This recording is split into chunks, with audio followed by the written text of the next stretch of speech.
দর্শক বন্ধুরা, আওয়ামী লীগের শেখ হাসিনা তিনি 100-র ভিতরে 100% ফিরে আসবে বাংলাদেশে পুরানো রূপে। হাসিনা সরকারকে পুনরায় ক্ষমতায় পুনর্বাসন করা। আসিফ, নাহিদ, হাসনাত, সার্জিস যেই এই কাজটাই করুক না কেন সেটি এদেশের জনগণ মেনে নিবে না। না ভাই, শেখ হাসিনা তো আন্দোলনের মাধ্যমেই আমরা মুজিবের কন্যা শেখ হাসিনাকে ফিরিয়ে আনব। শেখ মুজিবুর রহমানের সমাধিস্থলে দাঁড়িয়ে এই শপথ নিয়েছেন তারা। সেই সঙ্গে পাল্টা আন্দোলনের বার্তাও দিয়েছেন। হাসিনা ওয়াজেদ প্রধানমন্ত্রী হিসেবেই ঢাকাতে শাহজালাল এয়ারপোর্টে নামবেন। এবার মারধরের শিকার হয়েছেন মলম বিক্রেতা হিসেবে খ্যাতি পাওয়া ভারতীয় সংবাদ উপস্থাপক ময়ূক রঞ্জন ঘোষ। ক্ষুব্ধ কৃষকরা ময়ূক রঞ্জনের বাড়ি ঘেরাও করে তার বাড়ির সামনের রাস্তায় ক্ষোভ ছাড়লেন রিপাবলিক বাংলার সাংবাদিক ময়ূক রঞ্জনের ওপর। জাতীয় সংসদের 300 আসনে প্রার্থী দেওয়ার লক্ষ্য নিয়ে সাংগঠনিক তৎপরতা চালাচ্ছেন জুলাই আগস্টের গণ অভ্যুত্থানে নেতৃত্ব দেয়া তরুণরা। আগামী জানুয়ারি কিংবা ফেব্রুয়ারির শুরুতে নতুন রাজনৈতিক দল হিসেবে আত্মপ্রকাশের লক্ষ্যে সাংগঠনিক তৎপরতায় ব্যস্ত সময় পার করছেন বৈষম্য বিরোধী ছাত্র আন্দোলন ও জাতীয় নাগরিক কমিটির নেতারা। গোটা বিশ্বকে কালকে চমকে দিয়েছে বাংলাদেশ। তারা এবার যে সিদ্ধান্ত নিয়েছে তা নিঃসন্দেহে দক্ষিণ পূর্বের রাজনীতিতে অত্যন্ত গুরুত্বপূর্ণ এবং তাৎপর্যপূর্ণ। প্রায় 5 দশক পর, অর্থাৎ 50 বছর পর সেনাবাহিনীর আপনার কারণে এই কি বলে এটাকে এই বেঁচে গেছে বাংলাদেশ। কল্পনা করতে পারেন আপনি সেনাবাহিনী যদি শেষ মুহূর্তে, এখন যারা সেনাবাহিনী আপনার কি করেন এই সমালোচনা করেন আপনারা, can you imagine this ladies and gentleman? কোনো সাপোর্ট নাই, সেটা কিন্তু ঠিক না। আমরা তাদেরকে ঠেকিয়ে রেখেছি যে তোমাদের উল্টা মারামারি করার দরকার নেই।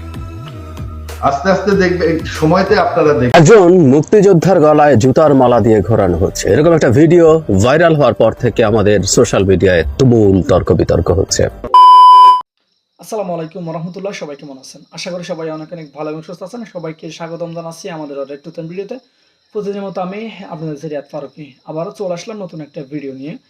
দর্শক, বর্তমানে সাম্প্রতিক সময়ে চলমান যে পরিস্থিতি, রাজনীতির যে বিষয়টাকে কেন্দ্র করে ইতিমধ্যে সামাজিক যোগাযোগ মাধ্যম থেকে শুরু করে বাংলাদেশের যে একটা অবস্থান চলতেছে, সেটা নিয়ে আজকের যে ভাইরাল বিষয়গুলোকে কেন্দ্র করে যে বিষয়টা ইতিমধ্যে সামাজিক যোগাযোগ মাধ্যমে ব্যাপকভাবে ভাইরাল, তার কিছু ভিডিও ফুটেজ আমি আপনাদের মধ্যে তুলে ধরার চেষ্টা করবো, যেখানে আপনারা বেশ কিছু ভিডিও এবং বেশ কিছু তথ্য জানতে পারবেন যে ভিডিওর মাধ্যমে। দর্শক, আর বেশি কথা বাড়াচ্ছি না, আমরা মূল আলোচনা চলে যাচ্ছি। ভিডিওটি অনেক লম্বা হয়ে যাবে, তাই আমি সংক্ষেপে করার ক্ষেত্রে মূল আলোচনা চলে যাচ্ছি। তার আগে আপনারা যারা আমাদের চ্যানেলটিতে এখন তো চ্যানেল সাবস্ক্রাইব করে সাথে থাকবেন, একটা লাইক দিয়ে সবাই ভিডিওটি ধৈর্য সহকারে দেখুন। মুক্তিযোদ্ধার গলায় জুতার মালা দিয়ে ঘোরানো হচ্ছে, এরকম একটা ভিডিও ভাইরাল হওয়ার পর থেকে আমাদের সোশ্যাল মিডিয়ায় তুমুল তর্ক বিতর্ক হচ্ছে।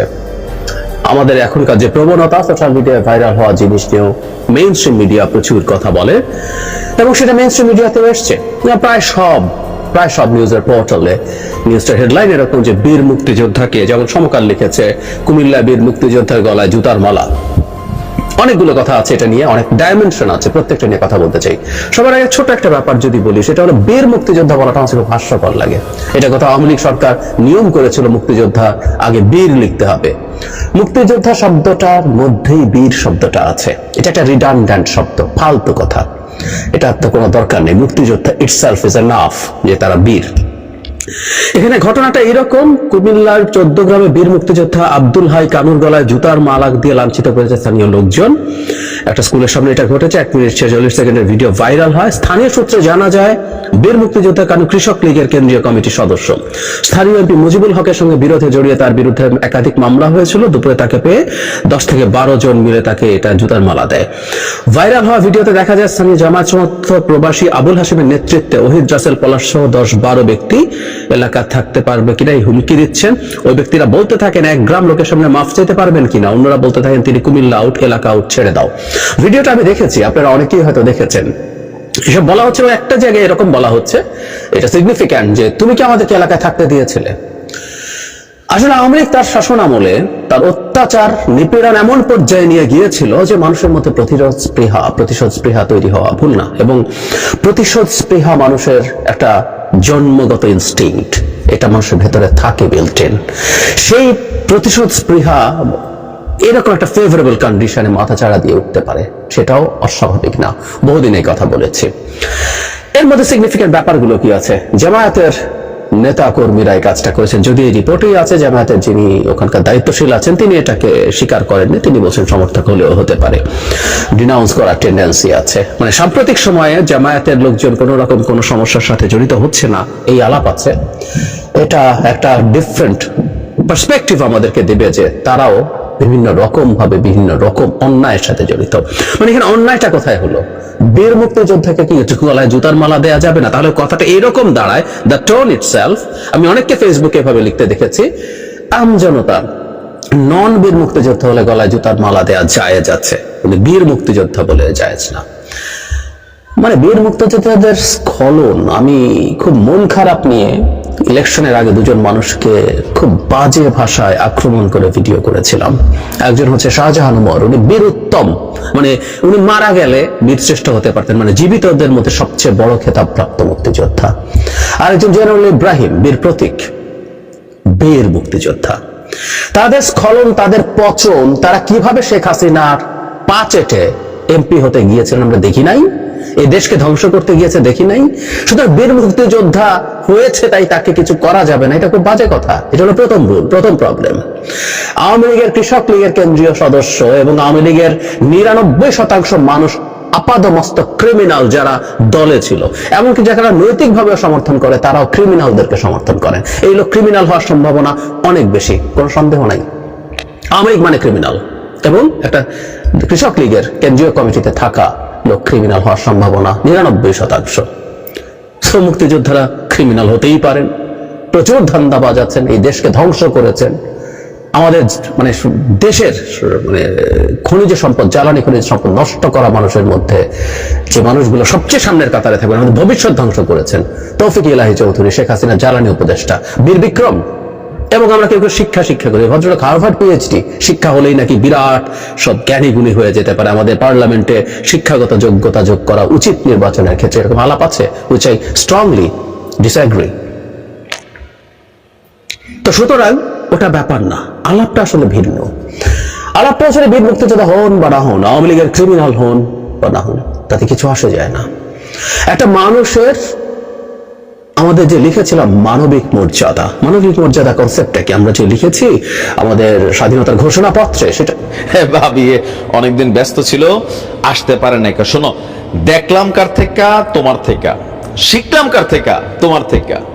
গুজববাজ ভারত মিডিয়ার সবচেয়ে বড় গুজববাজ যে ব্যক্তিটা, সেটা হচ্ছে একজন কলকাতার সাংবাদিক, রিপাবলিক বাংলার সংবাদ উপস্থাপক এবং কথিত সাংবাদিক ময়ূক রঞ্জন ঘোষ। একটা ন্যাশনাল টেলিভিশনে কি পরিমাণ মিথ্যাচার, পেঁয়াজের ভিতরে নাকি খুললে গ্রেনেড বের হইতে পারে, ক্ষেপণাস্ত্র বের হইতে পারে। দেখেন কি তত্ত্ব আবিষ্কার করছে। পাকিস্তান থেকে যখন বাংলাদেশে একটা আসছিল, জাহাজ আসছিল, তো এরকম বাংলাদেশের সকল বিষয়ে থাকবে না, বাংলাদেশ থাকবে না, মানে নানান ঢঙে মঙ্গে লাফাইয়া ঝাফাইয়া যে সাংবাদিক ভারতের জনগণকে বাংলাদেশের বিরুদ্ধে উস্কে দিয়েছে মিথ্যা তথ্য দিয়া। টোটাল খেলাটার মাস্টারমাইন্ডের একজন হচ্ছে এই ময়ূক রঞ্জন ঘোষ, যার প্রতি বাংলাদেশের মানুষের হাহা রিয়েক্ট আসে, আর হাতের কাছে পাইলে হয়তো হালকা আদর আপ্যায়ন করার পরিকল্পনা অনেকের ছিল। তো যাই হোক, ঘটনা ঘটাইলো কি, আমরা তো এই কাজ করি নাই, বাংলাদেশে তো এই লোক আসে না, তাহলে কলকাতার মানুষ কেন ময়ূককে এই অবস্থায় করলো? এখন আসেন, ঘটনার প্যাচ লাগছে কোথায়? সোশ্যাল মিডিয়াতে যে বিষয়টা আলোচনায় থাকে, এটা নিয়ে সবচেয়ে বেশি গুজবের ডালপালা ছড়ায়। তো ময়ূক রঞ্জনকে নিয়ে এই মুহূর্তে ময়ূক রঞ্জনের পরিণতি এমন হোক, অনেক বাংলাদেশি এটা চাইছেন, দেখে খুশিও হয়েছেন, কিন্তু খুশি হওয়ার কারণ নাই, ঘটনাটা ময়ূকেরই, বাট এটা কিন্তু এখনকার না। গতকালকে থেকে সামাজিক মাধ্যমে ভারতের এই সাংবাদিকের বেশ কিছু ছবি ঘুরে বেড়াচ্ছে, আর দাবি করা হচ্ছে ছবিগুলো আপনার ইদানিং সময় কোনো এক গোষ্ঠী বা কেউ বা কারা রাতের অন্ধকারে এই ময়ূক রঞ্জনকে তরিবোধ করেছে। তবে তথ্য বলছে আপনার এটা হচ্ছে এখনকার ছবিগুলো তারই, তবে প্রায় 4 বছর আগের। আন্তর্জাতিক ফ্যাক্ট চেক প্রতিষ্ঠান রিউমা স্ক্যানার তারা বলছেন, ভারতের কলকাতার টেলিভিশন চ্যানেল রিপাবলিক বাংলার এই সাংবাদিকের যে আহত অবস্থার ভাইরাল ছবিগুলো, এগুলো সাম্প্রতিক সময় নয়, বরং 4 বছর পূর্বে 2021 সাল জানুয়ারিতে তার আহত হওয়ার কিছু ছবি এখন আইসা ভাইরাল হচ্ছে। এবং আচ্ছা, তিনি নিজেরই মানে নিজেই নাকি কিছু ছবি পোস্ট করেছেন, সেখান থেকে আবার কারা, এটা জানুয়ারিতে পোস্ট করা হয়েছিল এই 24-এর, সেখান থেকে আবার কারা এটা নিয়ে এখন এটাকে ভাইরাল করছে। তো আমরা দেখি কি বলা হচ্ছে, যা আচ্ছা আপনার চলতি বছরের 22 জানুয়ারি আলোচিত ছবিগুলো নিয়ে প্রকাশিত একটি পোস্ট খুঁজে পাওয়া যায়। পোস্টের ক্যাপশনে ময়ূক রঞ্জন জানান তার আহত হওয়ার এই ছবিগুলো 3 বছর পূর্বের, অর্থাৎ আমরা যখন কথা বলছি এখন থেকে 4 বছর পূর্বের। আহত হওয়ার সময় এই সাংবাদিক কোমায় চলে গিয়েছিলেন। পরবর্তীতে ময়ূক রঞ্জন ঘোষের ওই ফেসবুক অ্যাকাউন্টটি আপনার 2023 সালের 23 জুন আলোচিত ছবিগুলো প্রকাশিত আরেকটা পোস্ট পাওয়া গেছে। তো 22 জানুয়ারি 2021 সালের 22 জানুয়ারি চিকিৎসা শেষে মৃত্যুর মুখ থেকে বাড়িতে ফেরেন। সে সময় ভয়াবহ দুর্ঘটনার কবলে পড়ে তিনি কোমায় চলে যান। লম্বা সময় চিকিৎসার পর সে সুস্থ হয়েছে। এখন তার এমন পরিণতিটা দেখে অনেকের মধ্যে খুশি খুশি ভাব আসছিল। কেন আসছিল? যে এই মানুষটার কর্মগুলো আসলে এতটাই অপ্রাসঙ্গিক, ঘৃণা বিদ্বেষ ছড়িয়ে দেওয়ার মতন একটা নেগেটিভ কাজ নিয়ে সে ব্যস্ত ছিল।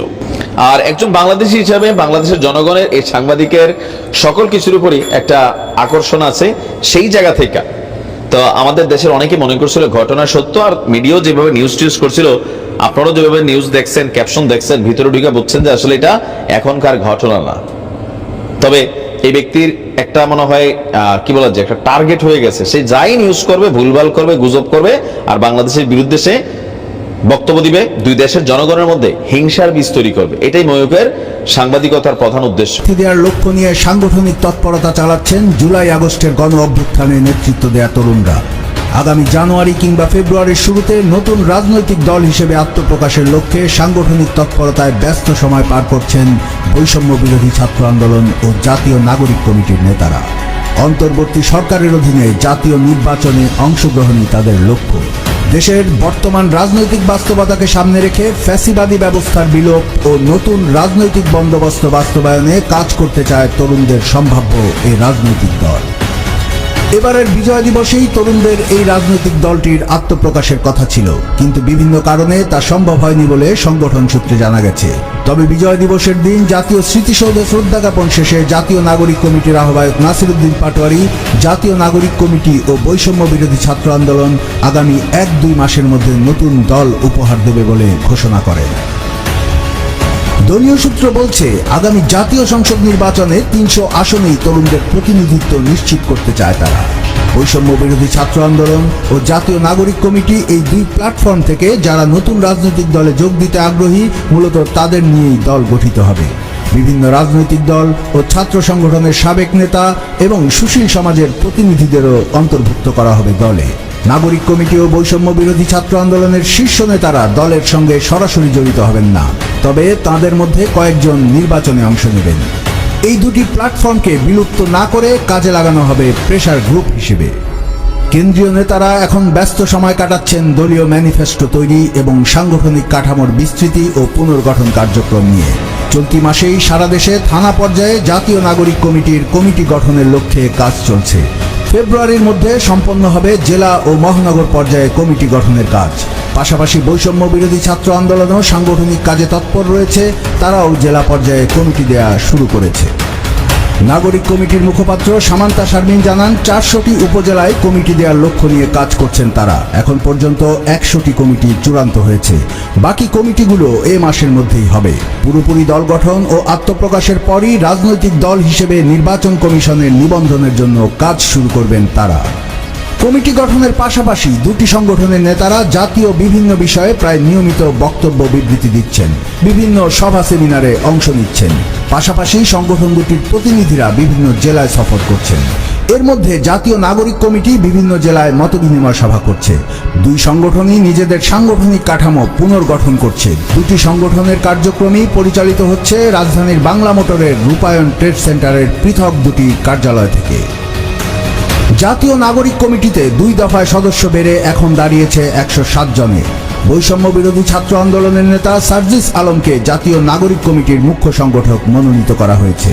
সারা দেশকে 20টি জনে ভাগ করে সংগঠকদের মধ্যে দায়িত্ব ভাগ করে দিয়েছে নাগরিক কমিটি।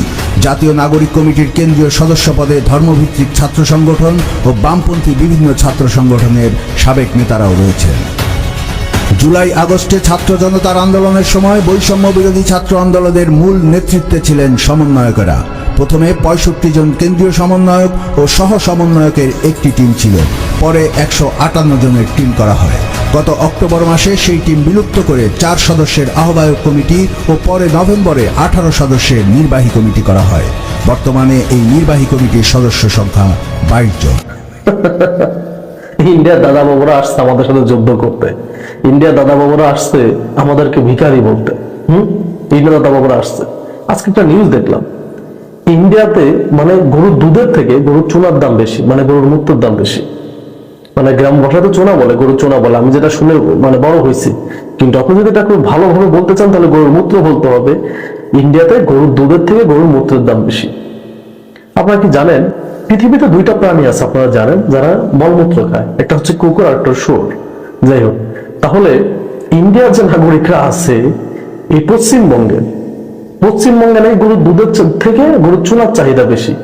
তো গরুর চুনা যারা খায়, তাহলে যে আপনার পৃথিবীর 2টা প্রাণী আছে যারা মলমূত্র খায়, সেটা হচ্ছে যে এরা, তাহলে এরা কি কাতারে পড়ে বলেন?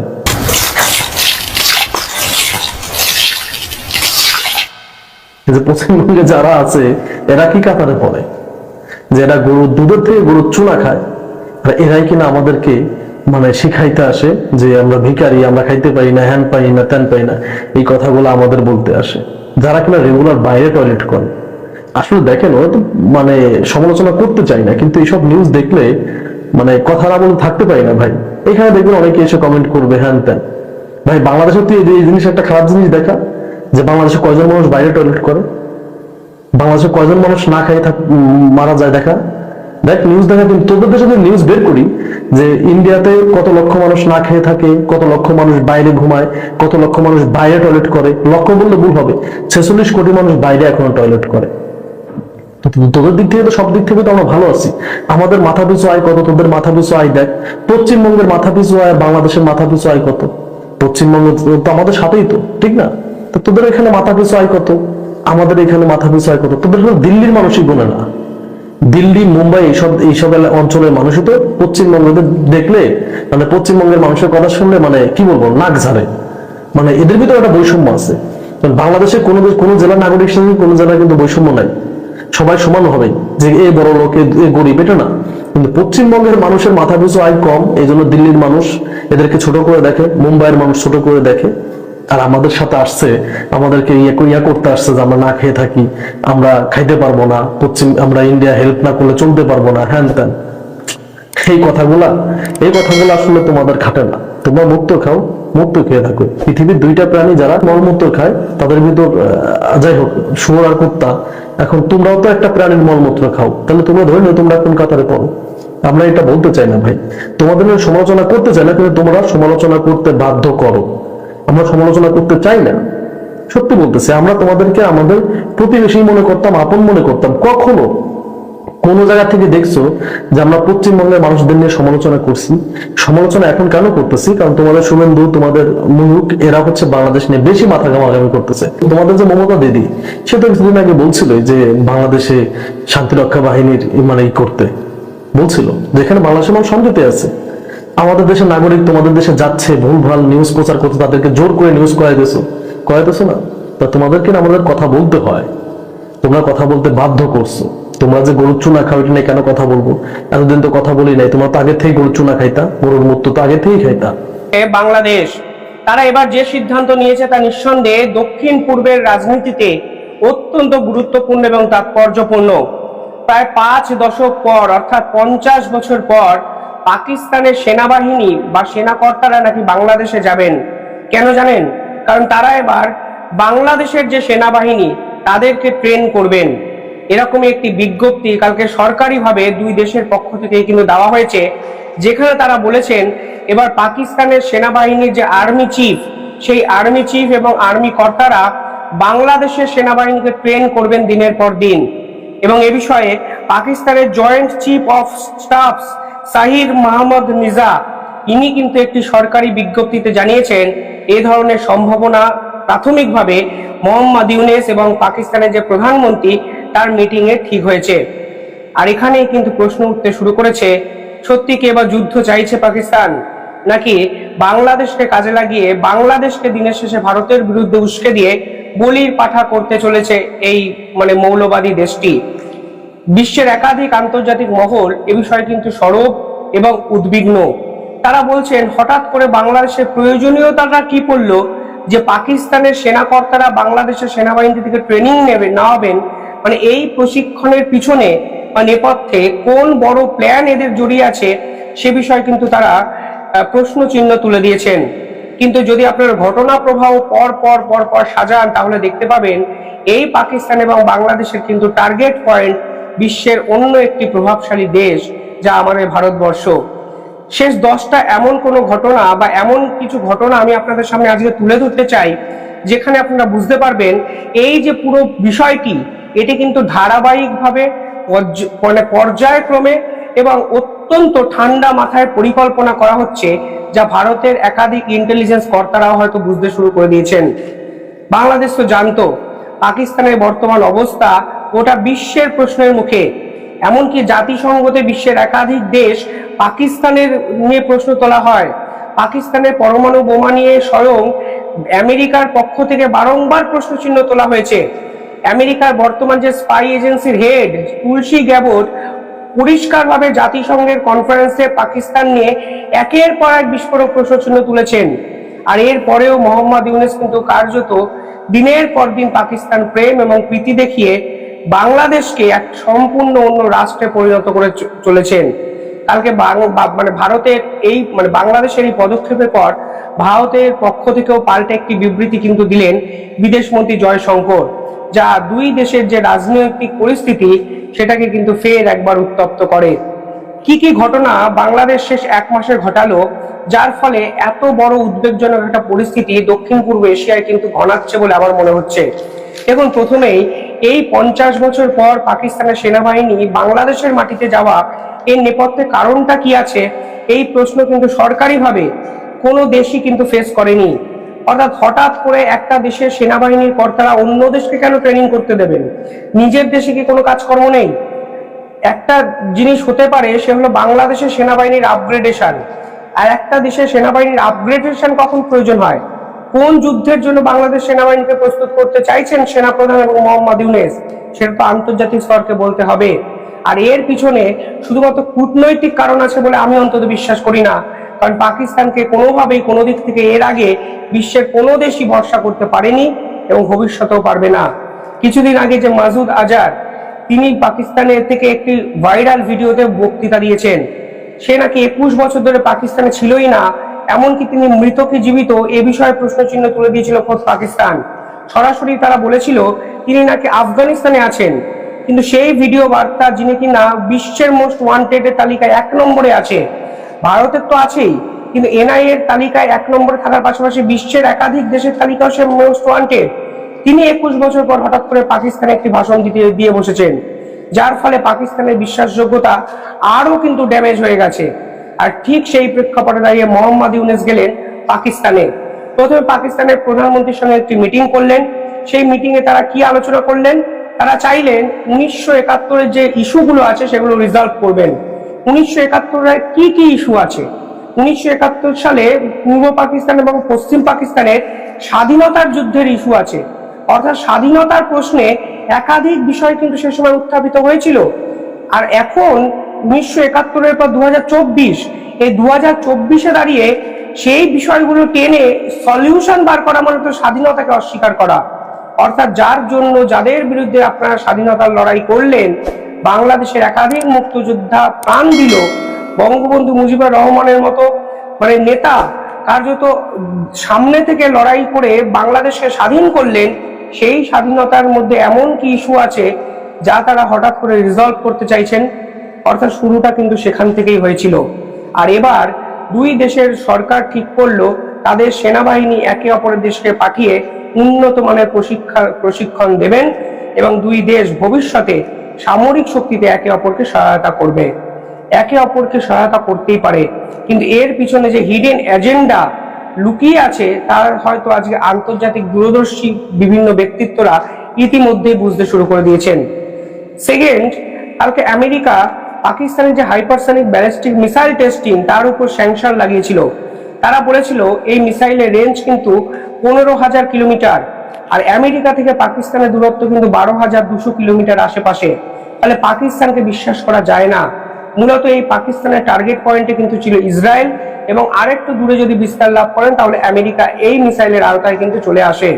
আর এই প্রেক্ষাপটে দাঁড়িয়ে পাকিস্তান কিন্তু এবার স্বয়ং আমেরিকার এই স্টেটমেন্টকে চ্যালেঞ্জ করে বসলো, যা দেশের ইন্টারনাল পলিটিক্সের পাশাপাশি আন্তর্জাতিক সম্পর্কে অত্যন্ত গুরুত্বপূর্ণ প্রভাব বিস্তার করবে বলে মনে করছেন অনেকে। কারণ আমেরিকাকে এই ধরনের চ্যালেঞ্জ সাম্প্রতিক সময় বিশ্বের কোনো দেশ করেছে বলে আমি অন্তত জানি না। এটা আপনারা পাকিস্তানের ডিপ্লোম্যাটিক জয় ভাববেন না। এই সিদ্ধান্ত নেওয়ার আসল কারণ অন্য কিছু হতেই পারে, এর পিছনে চীনের মতো শক্তিশালী দেশ থাকতেই পারে, সে বিষয়ে আমার কিছু বলার নেই। কিন্তু আদতে এই ধরনের চ্যালেঞ্জ করে ব্যালিস্টিক মিসাইল টেস্টিং করা বিশ্বের আঙিনায় এটা অত্যন্ত মূর্খামি বলে আমার মনে হয়। কারণ আমেরিকা বিভিন্ন ক্ষেত্রে পাকিস্তানকে ইকোনমিক্যালি সাহায্য করে, IMF চেষ্টা করে পাকিস্তানের আপগ্রেডেশনের, বিশ্ব ব্যাংক কয়েক হাজার কোটি টাকা লোন পাকিস্তানকে দেয়। ঠিক সেই প্রেক্ষাপটে দাঁড়িয়ে আমেরিকার সঙ্গে সরাসরি যুদ্ধ করতে গিয়েছে পাকিস্তান চীনকে হয়তো সাময়িক সময়ের জন্য কাছে পাবে, লং টার্ম যদি ভাবেন ওয়েস্টার্ন পলিটিক্সে এক ঘরে হয়ে পড়বে কিন্তু এই পাকিস্তান সরকার, আর সেই প্রভাব কিন্তু মোহাম্মদ ইউনূসকেও ভুগতে হবে। 3 নম্বর তারা যেটা করেছে, তারা অস্ত্র চুক্তি করেছে একাধিক ক্ষেত্রে। শেখ হাসিনা যেখানে 2% অস্ত্র পাকিস্তান থেকে এনে সামরিক শক্তিকে শক্তিশালী করতে চাইতেন, সেখানে কিন্তু বাংলাদেশ সরকার কয়েক হাজার গুলি আনছেন, কয়েকশো বস্তা RDX আনছেন। ফলে হঠাৎ করে পাকিস্তানের সঙ্গে অস্ত্র চুক্তি কেন করার প্রয়োজনীয়তা মোহাম্মদ ইউনূস ফিল করলেন, সেটাই কিন্তু ভারতবর্ষের সব থেকে বড় প্রশ্ন। চাইছেনটা কি? কিসের জন্য মোহাম্মদ ইউনূস এইরকম আগ্রাসী মনোভাব অন্তত ভারতের বিপক্ষে নেওয়ার চেষ্টা করছেন? কেনই বা প্রতিনিয়ত পাকিস্তানের সঙ্গে এমন কিছু কাণ্ড কারখানা বা চুক্তি করছেন যার ফলে ভারতের ইন্টেলিজেন্স, ভারতের সেনাবাহিনী। ছাত্র সমন্বয়কদের নতুন রাজনৈতিক দল হচ্ছে, এটা এখন ওপেন সিক্রেট, এটা মোটামুটি এখন টক অফ দ্য কান্ট্রি। ছাত্র সমন্বয়করা যখন দল করতে চাইছেন তখন শোনা যাচ্ছে জানুয়ারির মধ্যেই তারা দলের আনুষ্ঠানিক ঘোষণা দেবেন, কিন্তু এখন পর্যন্ত সেই দলের নাম কি হবে সেটা কিন্তু তেমন ভাবে আলোচিত হয়নি। কিন্তু কানাঘুষা শোনা যাচ্ছে সেই দলের নামটি কি হবে সেটা সিলেক্ট হয়ে গেছে। কি হতে যাচ্ছে নতুন দলের নাম, এই নতুন দল কত দূর যাবে, এরা কাকে কাকে রাজনৈতিকভাবে কুপকাত করতে পারবে, সরকারে যেতে পারবে কিনা, রাষ্ট্র ক্ষমতায় যেতে পারবে কিনা, নাকি তাদের প্রত্যাশা অনুযায়ী প্রধান বিরোধী দলে অন্তত যেতে পারবে, সেই আলোচনাই করবো এই ভিডিওতে। থাকবেন পলিটিক্স টিভির নিয়মিত আয়োজনে।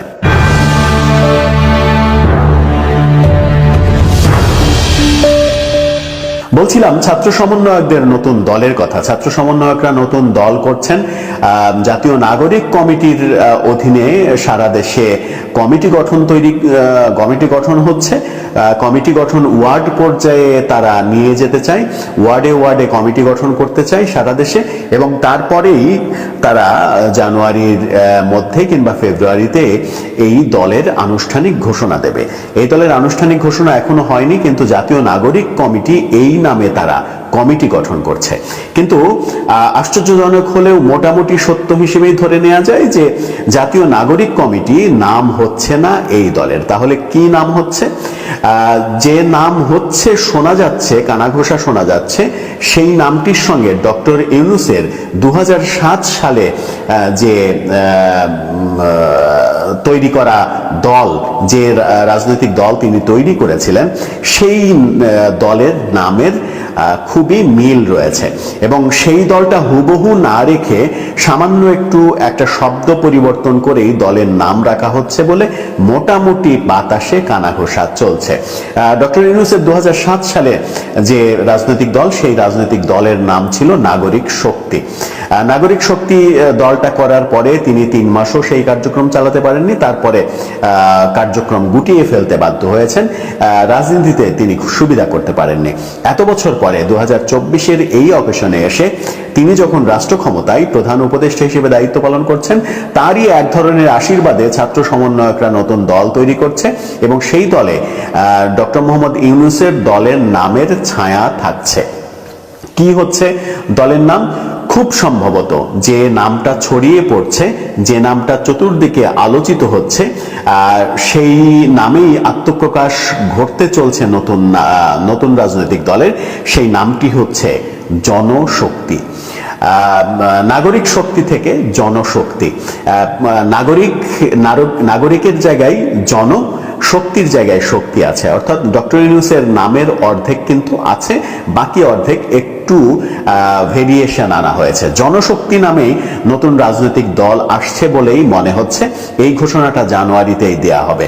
জনশক্তি কতটা জনশক্তিতে ভরপুর হতে পারবে সেটা একটা গুরুত্বপূর্ণ বিষয়, কতটা জনগণের সমর্থন পাবে সেটাও একটা গুরুত্বপূর্ণ বিষয়। প্রিয় দর্শক, ভিডিওটি দেখে আপনার মতামত অবশ্যই কমেন্ট করে জানাবেন। আজকে কে কোথা থেকে ভিডিও দেখেছেন অবশ্যই দ্রুত কমেন্টে জানিয়ে ফেলুন। আমাদের চ্যানেলটিতে নতুন চ্যানেল সাবস্ক্রাইব করে সাথে থাকবেন। ধন্যবাদ সবাইকে। দেখাবো না কোনো ভিডিওতে। ভালো থাকবেন, সুস্থ থাকবেন। আল্লাহ।